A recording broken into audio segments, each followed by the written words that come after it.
What's going on, people? You're tuned into another episode of Benchviews Sport Pod with myself, Joey, and my two special guests, Niko and Carlos.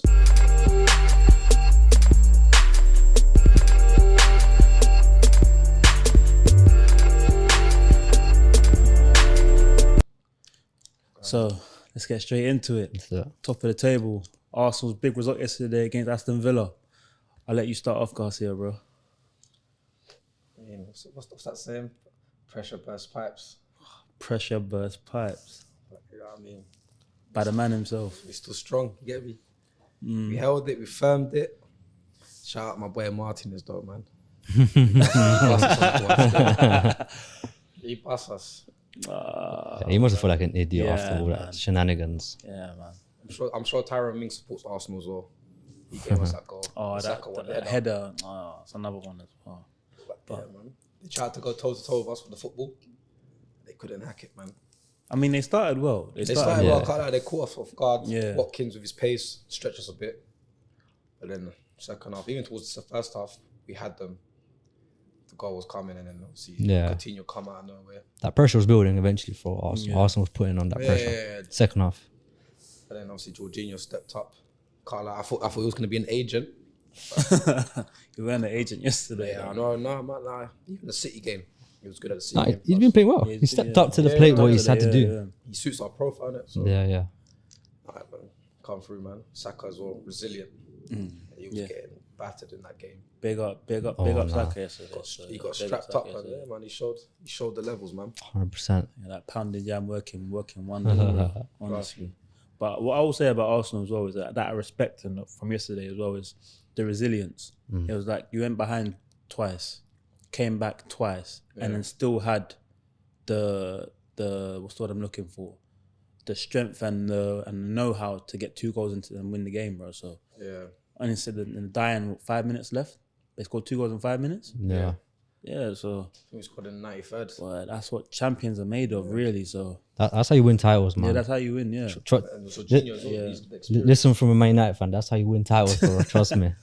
I've gone through those moments where there's just you feel like your team's like slipping away. Like your other teams are behind you, they're catching up. They feel like everyone's got your weaknesses found out, but then you just show that way of winning the games no matter what. Like people want to say that it might be a lucky goal by Jorginho and obviously the Martinelli goal, but we took our chances. Yeah, you took your chances. Compared to the City game, I think we played the same way.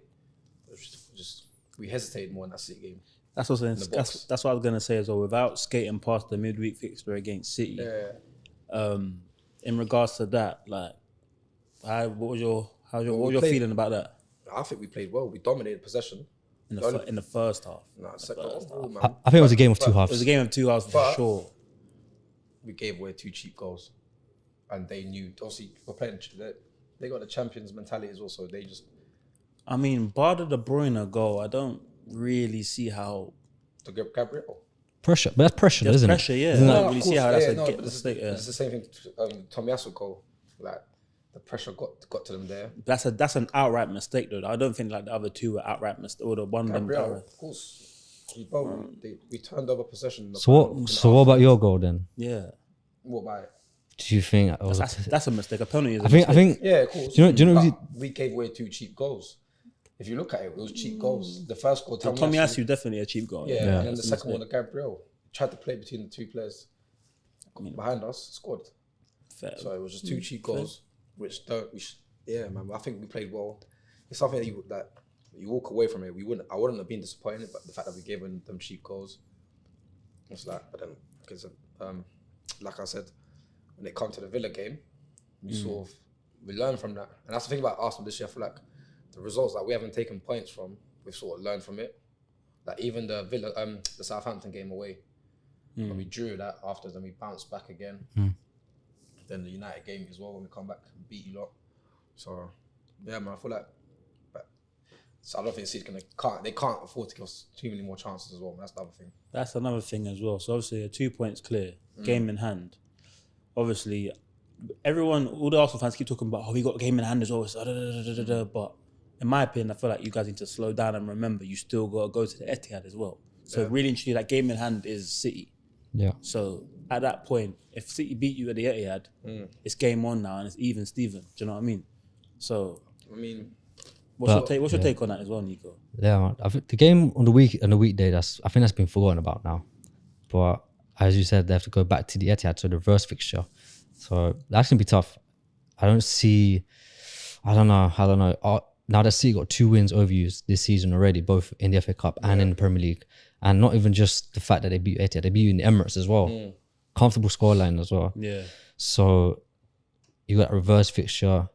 I think one fixture that stands out for me for Arsenal coming up is the Liverpool game away at Anfield.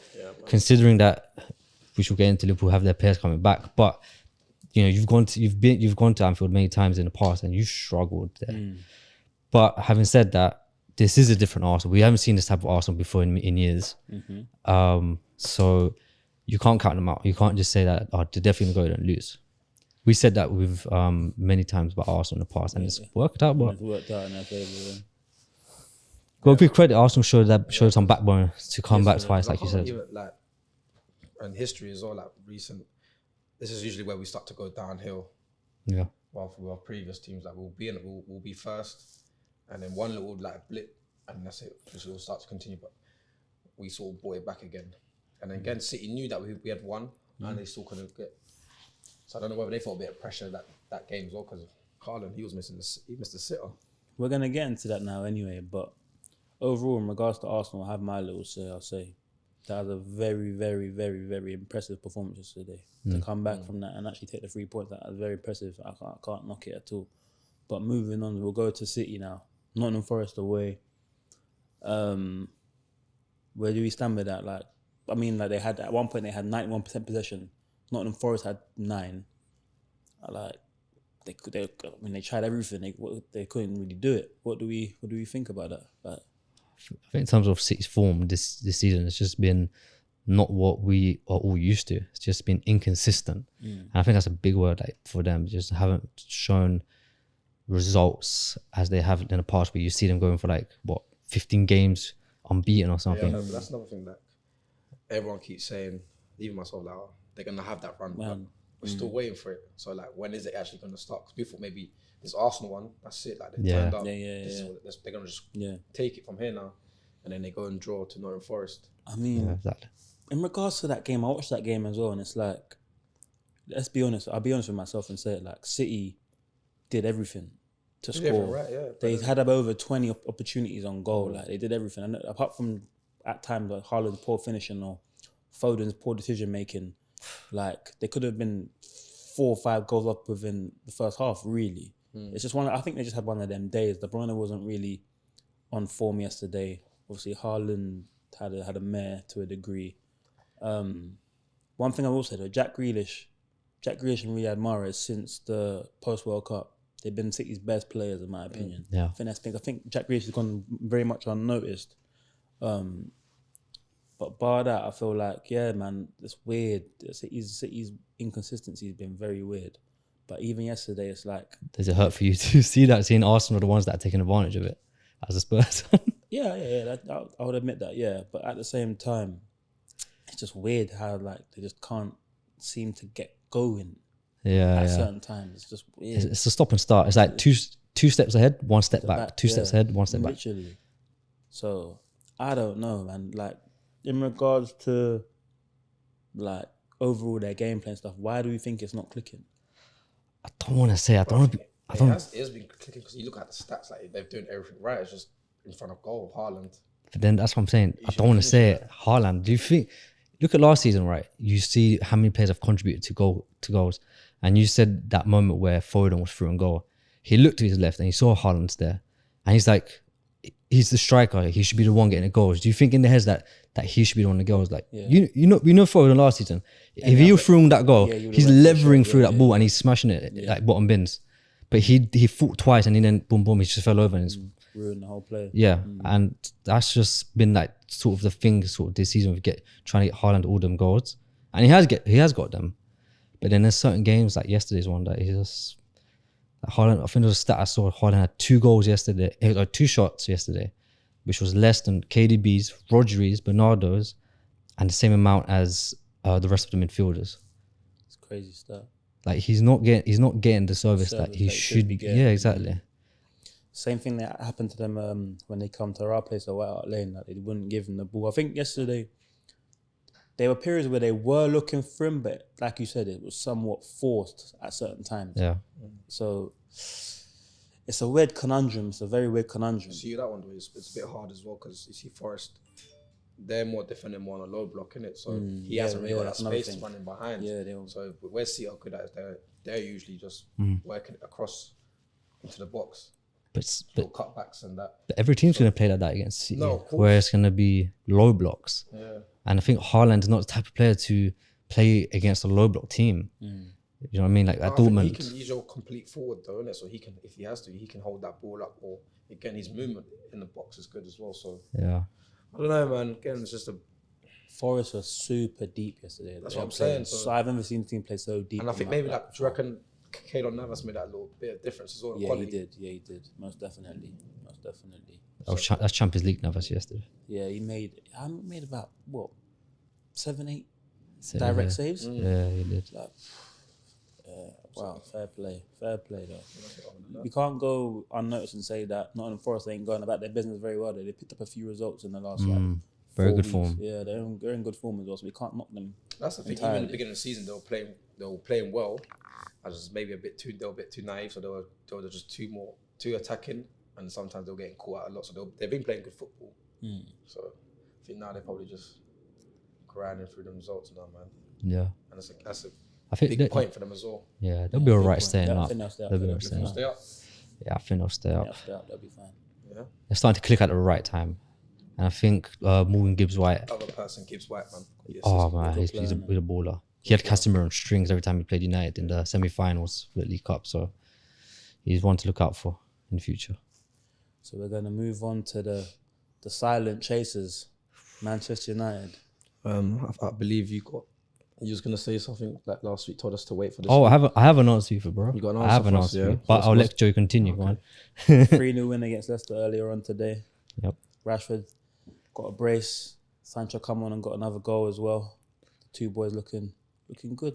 It's looking very, very good. It's looking good. Talk us through your thoughts on today's game. Today's game was it showed our tiredness, I think, at the start of the game. I mentioned to Carlos earlier as well that coming back from Barcelona the same night, on a Thursday night, and playing on a Sunday. And the thing is, I get this is part of parcel of like how football works, but this has been going on since the start of January. So it's not something that's just been going on the past 2 weeks. It's been going on for a while.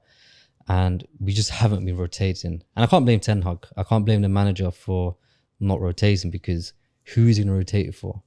Like, you see, we do have some good players when it comes on to some attacking, but I just saw today, Fred isn't that man to step up every single game like how Casemiro does. Luckily we have Casemiro back. So, but as I said, like you said, good result. Rashford 2 goals. He's, for me, I don't want to be biased, but best player in Europe currently on form. I don't see, for me, Rashford, along with Saka, but I can't see anyone else along them two right now. Fair. Yeah. In saying that though, there is one position where I do see Ten Hag changing it, and it's been that centre half, which is quite a weird one. I mean, today he started with Lindelof and Sancho. Yeah. Because Harry Maguire got injured. Yeah, he is. I think if Harry Maguire didn't get injured, I think he probably would have started both of them, Lindelof and Harry Maguire. So could have. That's weirdly one thing that area that he has been chopping and changing is his 2 centre halves, which is quite weird because that's one area that you don't want to be changing. You want to keep your core the same, but you've come away with a clean sheet out of it for the last 2 weeks. So De Gea though, man, that first half could have been very. Yeah, different. he made a good few saves as well. 2 very good saves. Yeah. Yeah. So, but even saying that as well, what do we think of Rashford now? Like, are we gonna put him in a world class bracket, or is it just a purple patch? Where do you think is that with him? I think he's heading that way now again. Like, I think he's got his mentality changed. So I think getting back on the big stages now, like the Champions League. He showed it in the World Cup. He showed that free kick he scored. I can't remember. Yeah, against Wales. Yeah, Wales. Banging. Because let's not forget, prior to the World Cup, I think he had 5 goals. He was showing signs. Yeah, he was showing the signs. He was showing the signs of like the sharpness and that.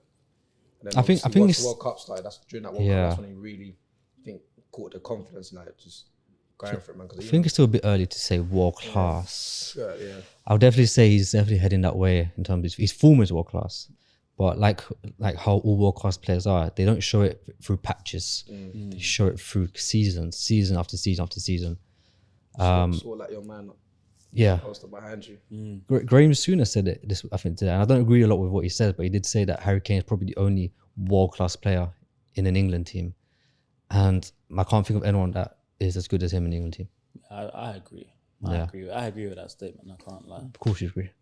I mean, but now I'm saying that I feel like we still have players that have a lot of potential and are doing well. But I won't, like, for me, like, you look at Saka's been unbelievable the last 6-7 months, like Since the start of the season. Yeah, so 6-7 months, started the season 7 months. Yeah, so people don't want to rush and be like, oh, Saka's the best winger in the world, or Saka's the best winger in Europe. It's like, he hasn't played in the Champions League yet. Fair enough, he played in the World Cup and done well in the World Cup, but he hasn't played. And in the Euros. Fair, but you play a lot of scrubs in the group stages. Just saying, I'm not even trying to shit on him. Cool. But Champions League, everyone you're playing is of quality, so it's a whole different ball game. But go on and saying that, in regards to Rashford, like, if he continues, it's what we're saying, player of the season shouts. Or he's up there. Because he's up there, man. He's in the conversation. Up there with Saka, I'd say. I don't think there's any for the whole season. Those two probably going to stick out for. You can't probably Haaland. You can't look past Haaland, and also you can't look past Harry Kane as well, because Harry Kane's on about 18 Premier League goals already, and it's because it's normal, isn't it? Yeah, but it's like they get overlooked, in it. But yeah, I'm sure it'll be a tasty player of the season vote this year. I think. Yeah, a few names. There's not stand out player like that. No one stands out, but yeah, talk about the news during the week as well. The Qatari and Jim Radcliffe takeover bids. Yeah. We're saying the Glazers are finally gonna. I think there's been a lot of confusion with football fans, why United fans hate Glazers. And I think a lot of reasons, not been the money. It's not been about the money. It's been about the know-how of how to run a football club. Because you can have a lot of rich owners and business owners, but they wouldn't know how to run the business, and they will easily let the ones below them fail to take all the money. And that's how it has been for years. Even before even when Fergie was there, we've been protesting about Fergie for years. It's just that now that United haven't been in that sort of, victorious state as it was in the Fergie time. It's much more prevalent. Yeah, exactly.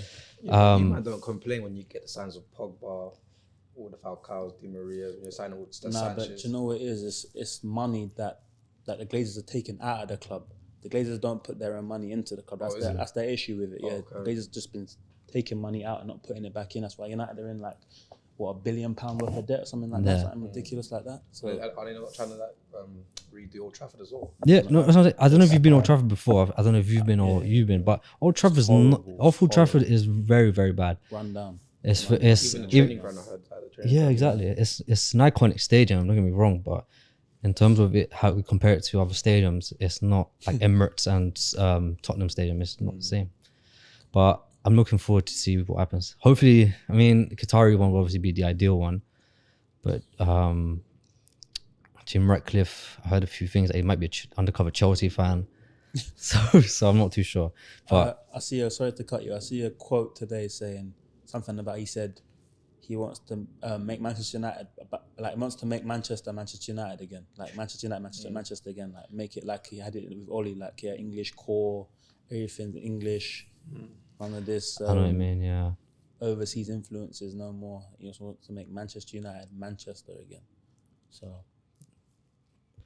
I think that says a lot, man. But that can be like quite political debate. But let's not get into that.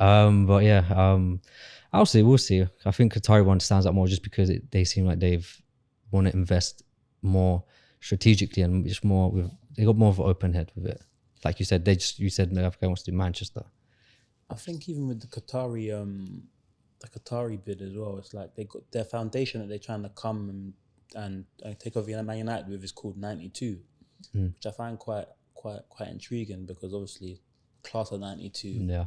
and I think they're quite close with David Beckham and stuff. So Yeah. could be, They're long-time Man United fans as well. yeah, it could be interesting. But yeah, we'll move on from there.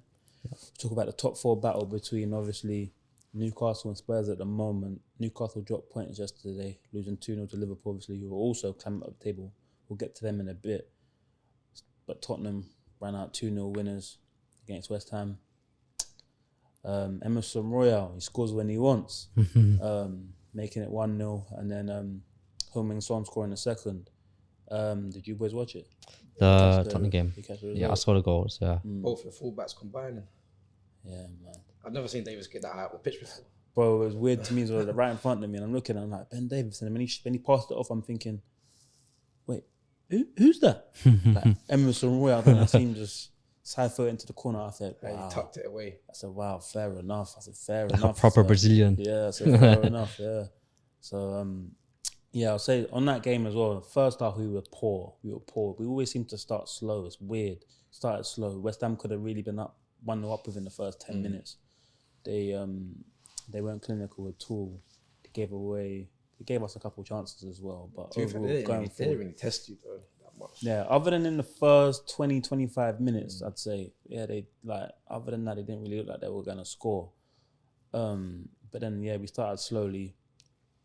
First half was poor. What do you think of Skipp? Do you think he's Skipp he's finally coming through now?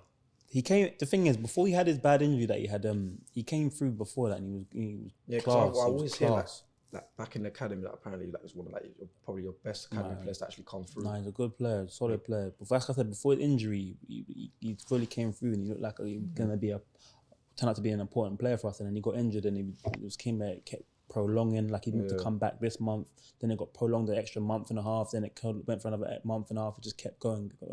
But then finally come back to full fitness now, and he's come in and he's been awesome for us, man. I'm not gonna lie. Even midweek when we played against AC Milan, him and Sawa in the middle done themselves justice. I can't lie. So yeah, man, it's just he's gonna have to fill the void but for the rest of the season, I suppose, in regards to him and Højbjerg, until we get Benton called back. But what Richarlison? Emerson obviously played really well. He got a goal, but his fellow countryman Richarlison 0 goals, 0 assists again now.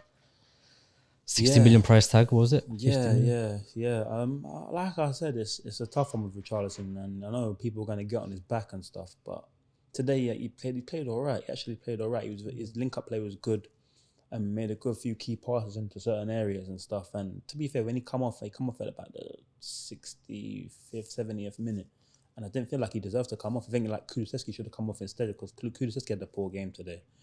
And I felt it was quite unfair on Richarlison because he was trying to do things. He was getting him behind. He was causing their fullback problems. So yeah, I feel that's quite harsh on him, to be fair. But seeing that Kane and Son link up now. Son's back in with the goal, finally. Yeah, don't want to jump the gun on Son yet though, because it finished that touch. It's just a trademark, innit? 1-2 punch. Do you think he needed that to be shown that he's not? There's always other options apart from him. Yeah, but that's another thing as well. Every time he seems to get taken out of the team, he gets like a little bit of a kick up his backside, and then he comes back and then he starts doing stuff like similar when he got taken out for the Champions League game earlier on in the season, and he come back and played and started against Leicester. Come on, and he scored a hat-trick. Like, it's crazy. And then we thought, oh yeah, he's back now. And then he went back into his shell, and then had another game, another poor run of form. But in saying that, though, I'm glad we picked up the 3 points. Obviously, knowing Newcastle dropped points as well, we moved up to 4th. Obviously, they still have a game in hand, but like I said, Mr. R2, our game in hand FC, it don't really work for me. It's better to have the points, man. You know what I'm saying, bro? So, yeah, in regards to that, obviously still a long way to go. Still a lot of football to be played, but like I said before, man, Newcastle need to find a way to turn them draws into wins and not be able to drop points. Nick Pope out for 3 games now. Gonna miss the cup final as well. God. What's my man? Lord Karius. Lord Karius coming out of nowhere. Goalkeeper, yeah. I think he's a bodybuilder now as well. You know when WWE like fighters come out of nowhere after like years of it, just retirement. He's out of nowhere. That's Karius. He's just gonna come out of nowhere and just. If he puts on like a world class performance, I would not be surprised. Yeah. So what do you think about for next Sunday then? Well, obviously now the news that Nick Pope's out and Dubravka's cup ties. Well, obviously I'm happy. I'll be honest. Go on. Yeah, we shouldn't have any excuse in terms of not getting goals. Newcastle slow down in form. They've not just lost Pope, but they've lost the form that they've had in like since January.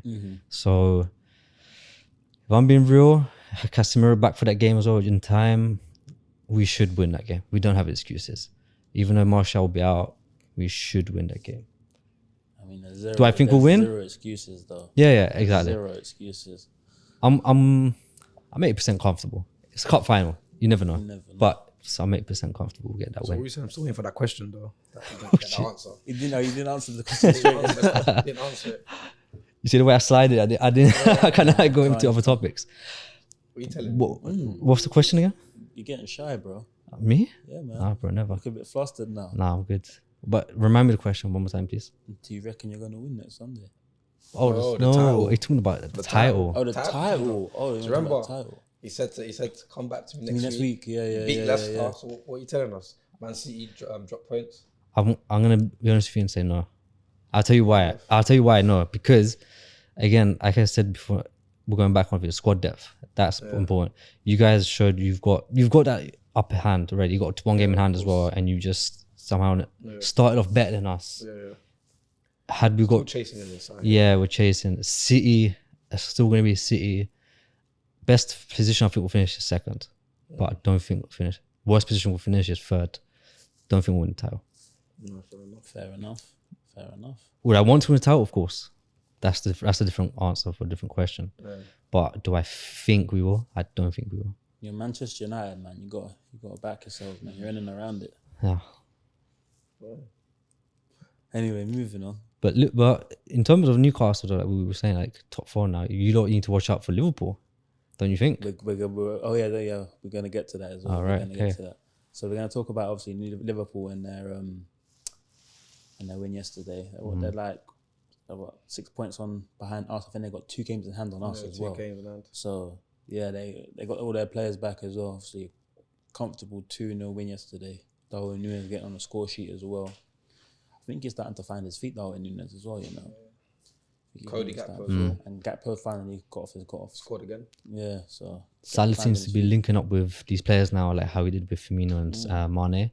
He didn't have that sort of like link up throughout the season with Gakpo, Darwin, so on. But yeah. Trent got another assist. Did they count that? Because I remember they saying on Sky yesterday when I was watching the game.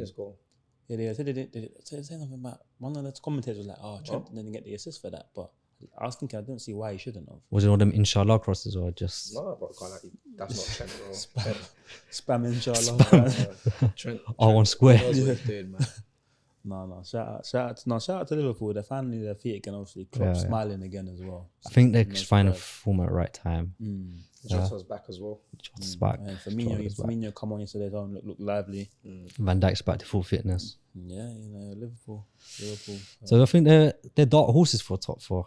I don't even think they're dark horses, bro. They're not even dark horses. I feel like you said, they've got all their players back now. They're in the conversation. They're in the running for sure. Yeah, and they still got Champions League to play midweeks, so I've got to think about that too. So we're gonna talk about another one of the big boys that are heavily underperforming. Another defeat, especially at home at Stamford Bridge as well. Chelsea losing to Southampton yesterday. Oh yes. James Ward-Prowse special. They got a bit unlucky though, man. Sterling, he could have buried that away. Yeah, they had numerous chances to get something out of the game. I feel like another one of those. It's like yesterday just wasn't their day. It wasn't, man. Unfortunately. I think it's Ward-Prowse, man. That guy, man. Dead ball specialist. Who we having? Ward-Prowse or David Becks for free kicks? I'm still taking Becks over James. Becks is Becks. Yeah, Becks is. He's got that weight. He's in there though. He's a shot. Beckham's got that aura. He's got that aura. Ward-Prowse ain't got that aura. He got that aura. No, but in saying that, James Ward-Prowse has got 1 goal, but he's 1 goal behind David Beckham's Premier League record for free kicks. Yeah. So there you go. He is a free kick specialist. Yeah. And if Chelsea suffered that bounce back effect, that manager bounce back effect. You know how like they always get that first manager and then like it's just Chelsea, man. I think with you lot as well. I remember with Everton. Just not really offering much, man. And they went for a striker this time. They started for the actual striker. Is it for fun? Yeah, for fun. Yeah. So what are our thoughts on Chelsea now? Obviously, pressure's increasing massively on Potter. I mean, even he's starting to like sort of cracker, but you can see in his interviews yeah, now. yeah, he's all like, getting onto reporters and interviews and stuff. Obviously, pressure's mounting heavily. No pun intended. Depends on the owners, man. What they like.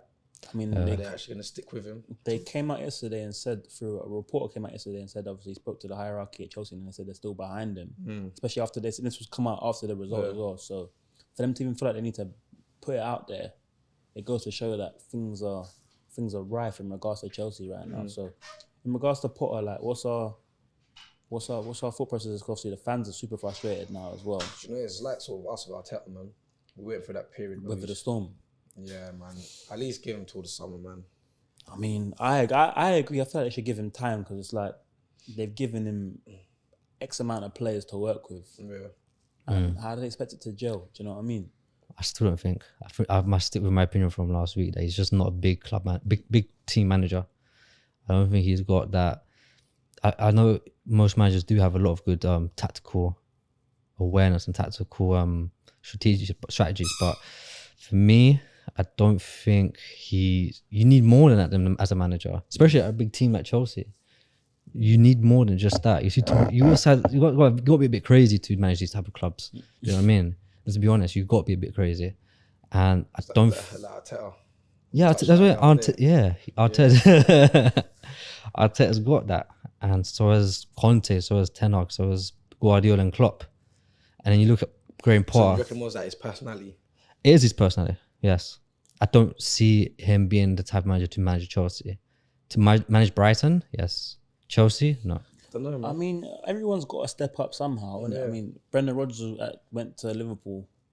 He did a fairly decent job. I mean, he should have achieved more. Should have won the league. But I mean, can you say that Brendan Rodgers isn't worthy of getting a big job? But you said it. He should have won the league, but he didn't win the league. Stevie G. Yeah, he didn't, and that's a big difference with it. So, not saying he can't win. Not saying these type of managers can't do great or anything, but it's very unlikely for it to happen. I think, and I don't think. I know Chelsea will probably give him time because they want to be a bit different to how it was in the previous regime. But this time around, I don't think they've got it right with Potter. My personal opinion. I don't know. Give him time, man. They must be seeing something behind the scenes as well. Yeah, they must believe in him. I mean, obviously it's a new model, it's a new regime and stuff. So do the players believe in him? That's what I'm saying. There must be something in the back that you don't know yet. You stick a Tuchel or like a Guardiola or Klopp there, they'll believe in him. You stick Potter in there, those players won't look at him like that. I think the same way they will look at those other managers. But cool, for argument's sake, then, if they were to sack Potter, where do they go? Who do they get in?